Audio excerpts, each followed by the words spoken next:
Why do you have a particular preference in music? Is it your social setting, your friends, or is it genetic?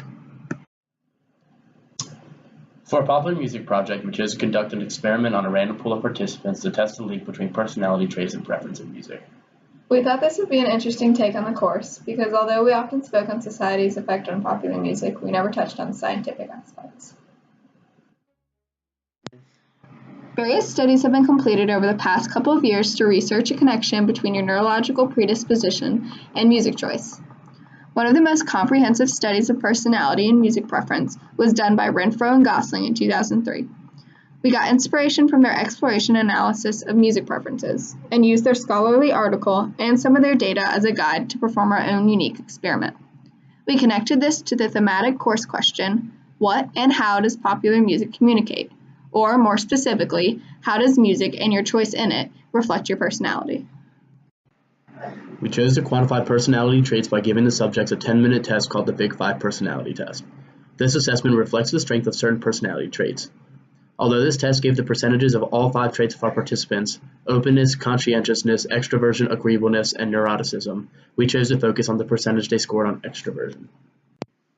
To begin our experiment, we asked each of our 50 participants to take this test. After taking the test, we asked each person to make a 5-song list of their favorite songs and their favorite genre. We analyzed each person's song list and checked if it was any way related to the Billboard Top 100 song list within the past 5 weeks. Then we drew a connection between the relation to the Billboard Top 100 and the percentage they scored on the extroversion section of the Big Five test.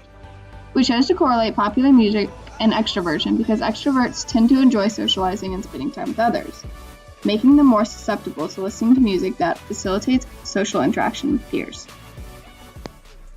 We suspected that extroverts would, in turn, choose to listen to music that will be played in party or social settings and would line up with their desire to socialize with others. We gave each of the main types of genres of music an energy level based upon what would be expected during social interactions. For example, we ranked hip-hop an energy level of 5 out of 5 because it is most common at parties, whereas country was given an energy level of 1 because it is much less common. We then compared it to each individual's extroversion percentage and fit it onto a scatter plot as a visual. As you can see, there is a positive correlation between extroversion and the energy level of the genre of music. We then added a linear fit as a trend line to further prove this. In the beginning of this experiment, we hypothesized that the higher percentage of extroversion, the more preference the participant would have for popular music. Although there were some outliers, such as extremely extroverted people that preferred country or other music, our hypothesis was in general supported by our data. Our propagation of error between the trend line and the points on the scatter plot is about 5.2%. Given that our participant pool was just over 50, this is a relatively precise experiment. Furthermore, our data matches that of the Renfro and Gosling experiment and further verifies the validity of our trials. So, overall, we utilize our knowledge of psychology and personality traits to relate it to the concept of preference in music.